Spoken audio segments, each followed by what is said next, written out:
If you want people to keep their agreements and do what they say they're going to do and follow up more consistently, make sure to listen to this episode because I'm going to give you some tips and follow through all the way to the end because I'm also going to give you a download that's really helpful in making sure that that happens more consistently in your business and in your life. Hi, I'm Vicki Suter and welcome back to the Profit Builder Unscripted.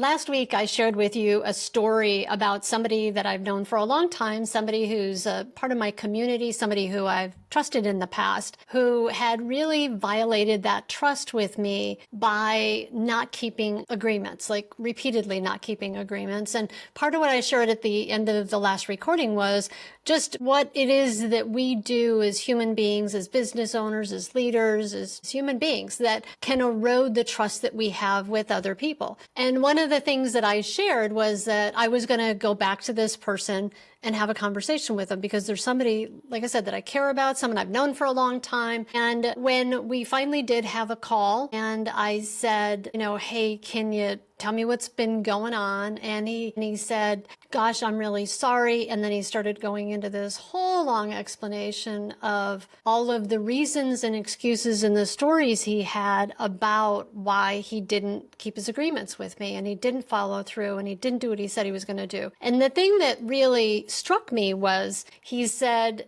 I thought that it was our friendship could withstand my irresponsibility. He didn't even say irresponsibility. He said, I just figured and I hoped that our friendship could withstand this hit and that you would understand. And I was really struck by his comment. First of all, I was struck by the fact that instead of really taking responsibility initially for not following through, he just started launching into telling me all the reasons, which instantly I will just say, I used to work for somebody a long time ago, a woman by the name of Betty Sproul, brilliant human being. And I remember her saying to me one day, that a good story does not equal a result, or a good enough reason does not equal a result. So you coming in and saying to me all the reasons and all the excuses that you have about why you didn't get something done doesn't get it done. And it's not an excuse for not having it get done. Like, take responsibility for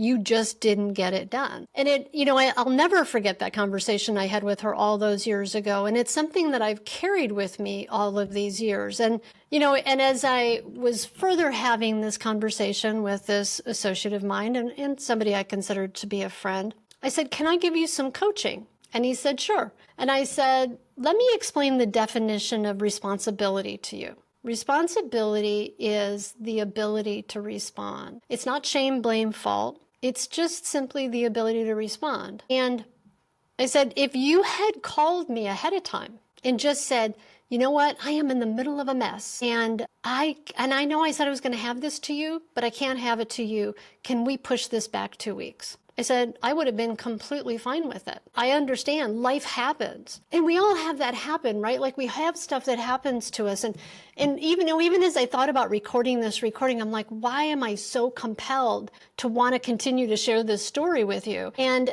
a lot of it has to do with the fact that I keep getting this thought of, we work so hard. We work so hard in our lives we work hard. And whether that's, at work or in our personal lives or like just the demands we put on ourselves, and what I know fundamentally is that there is not any human being walking the face of the earth who wakes up in the morning and says to themselves, gosh, how can I screw up today? How can I mess up today? I don't know anybody who wakes up like that. And we're not all taking like really big hills about the next thing that we want to do. But what I do know is that none of us wants to be a failure. And, and I even said this to this friend of mine. I said, I'm really clear that this is not the identity that you want to create in the world. I'm really clear that you want to be respected and valued for what you do and who you are and the intelligence that you have, because I know that you're a really smart guy and there's a lot of great stuff that you could bring to this relationship and that you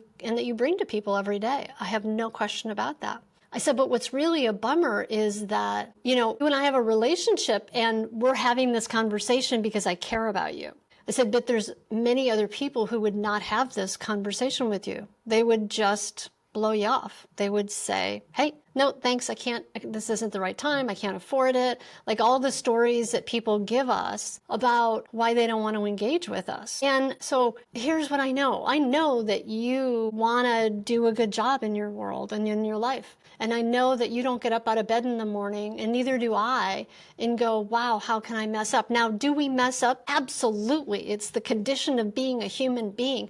We mess up. We make mistakes, we screw up, we break agreements, we miss the mark. That happens. But what do we do in the face of it is really what matters. And it was this whole way this conversation started that I thought, what's the lesson that we can take from this? What's the learning that will help us as we move forward? How can I support you as you listen to this and you watch this? It's like, what is something that can help in terms of how we make agreements and then how we keep agreements?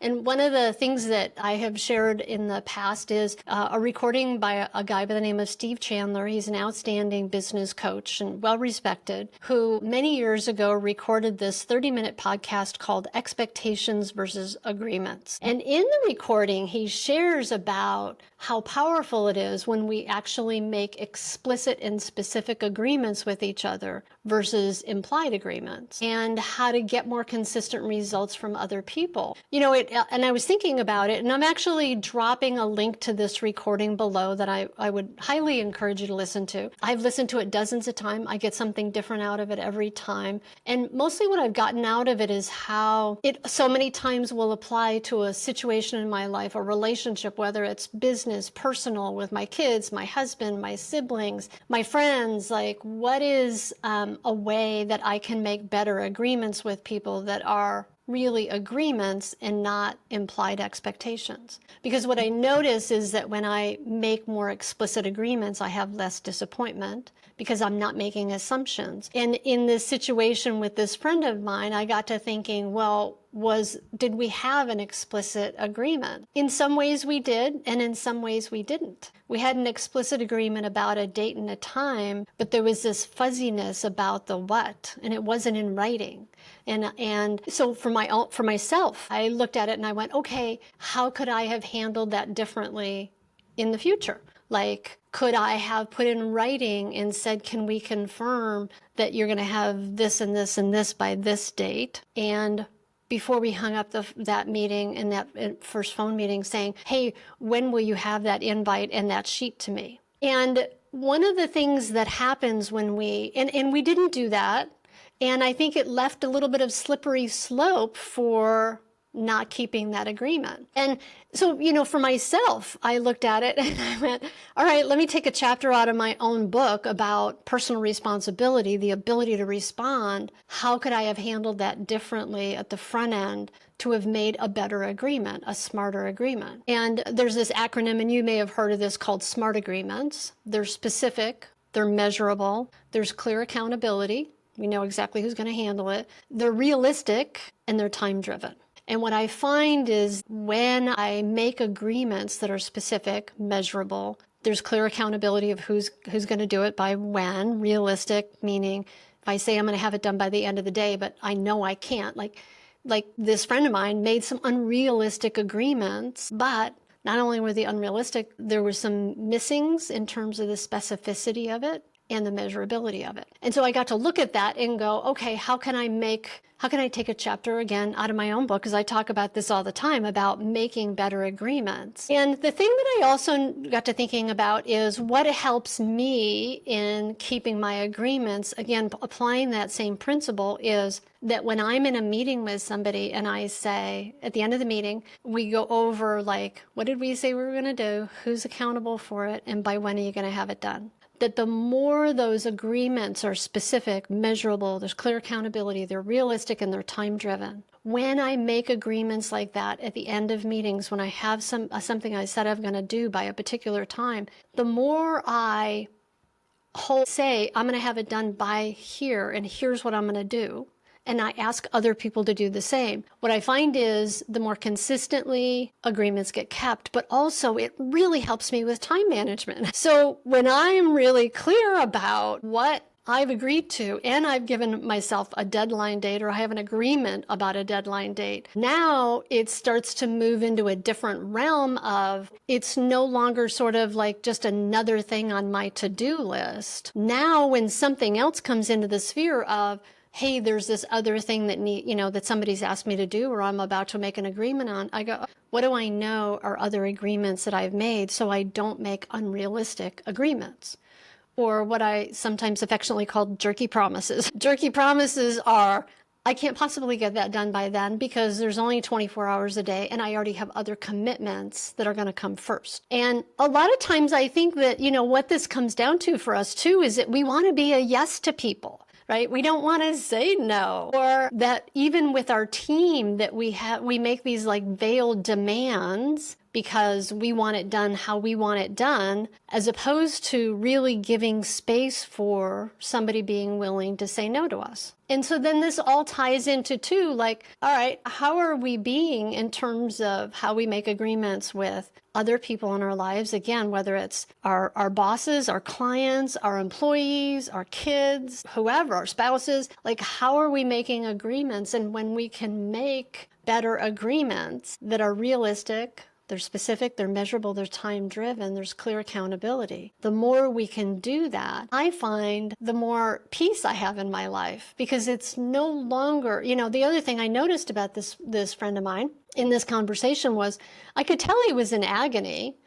And not just because he knew he was going to have this conversation with me and it was going to be uncomfortable because he had to like cop to the fact that he totally blew it. But it's like I could tell he's overwhelmed. And I said, I got to think I'm not the only person in the world that this happens with for you. And it's got to be a little bit daunting. Like I know for me, and maybe you can relate to this, that if I have a lot of unfinished business, or I have a lot of like broken agreements, or like things that are not clean in my relationships with other people, which includes broken agreements, not doing what I say I'm going to do, or this long list of incompletes, it's overwhelming. And then I notice for myself that it occupies an enormous amount of time and energy just in just processing it and holding it, and angst and all those other things that are unpleasant. So what's the way around it? What's a way to have a different experience is to go back to what I was saying about make agreements that are specific,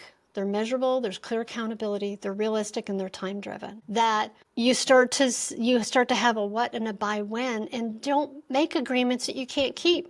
Be willing to say no and renegotiate agreements before they're broken agreements. Again, stuff happens, life happens, we all mess up sometimes, but how do we get in front of it so that we don't have broken agreements, so that we're not carrying all this angst and anxiety with us before it's a broken agreement? If you know you're going to be late for a meeting, if you know you can't get that bid in on time, if you know that you're going to not be able to fulfill on something the way that you thought, renegotiate it before it's already passed, before you've now got a broken agreement that you have to go clean up. That takes lots more energy. And give yourself some grace. This is a practice. I will tell you that this, many years ago, I lived in a world where I'll never forget this.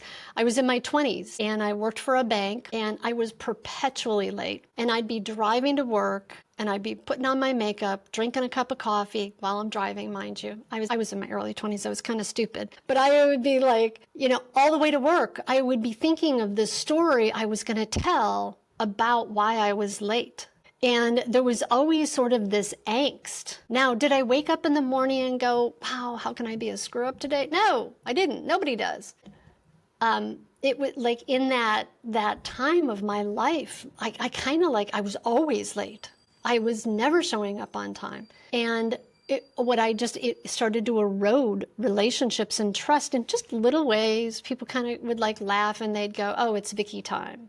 That means she's not going to be here. She said she was to be here at 5. She'll be here at 5:15, maybe 5:30. And you understand this was also pre-cell phone days, so there's no texting somebody or calling them, right? We're very lucky now, right? We have technology that lets us stay in front of it. And I will say it was during a training that I did, LifeSpring trainings, for anyone who knows that company, many years ago in Northern California. And it was during those trainings that I really started to have a different relationship with my agreements and how I made agreements and how I kept promises. And also, there's a thing about growing up and being more responsible, but sometimes those habits just kind of stick with us. And so I appreciate the experience on both sides of it, I guess is my point. And what I know about you and what I know about us is none of us wakes up in the morning and looks up and goes, wow, how can I not keep my agreements? How can I mess up today? How can I whatever? That is the thing that nags at us, that creates anxiety and stress for us. How can we manage our time better, make smart agreements? How can we make better agreements? I highly encourage you to listen to the recording, Expectations versus Agreements, that I have dropped a pin to below. It's a great recording. Like I said, I've listened to it dozens of times. I always get something different from it every time because there's always something going on in my life that it's usually applicable to. And the other thing I encourage you to do is share it with your team. I've seen teams completely transformed by having this be like it was this thing that they used as a way of starting to make better agreements with each other and making smart agreements with each other. Check it out. See if that is helpful and useful to you. And before we close, I just want to offer also that if you're somebody who is looking to grow your business, you're looking to increase your profitability, maybe you're looking to grow a stronger, more accountable team, you're looking to build more profitability in your business, and you would like support in being able to do that, then I encourage you to set up a call with me so that I can share with you some more of the details about the Contractors Collective. The Contractors Collective is an amazing program of a peer group of contractors that we meet once a month and we share ideas and resources. You also get training with me and coaching with me one-on-one. So if you're somebody who just maybe has interest in it, you want to learn more, the link is below for scheduling a call with me, and I'm happy to hop on a call and tell you more about it and share all the details with you. All right, thanks for being here. Thanks for being part of this community, and I look forward to seeing you next time on the Profit Builder Unscripted.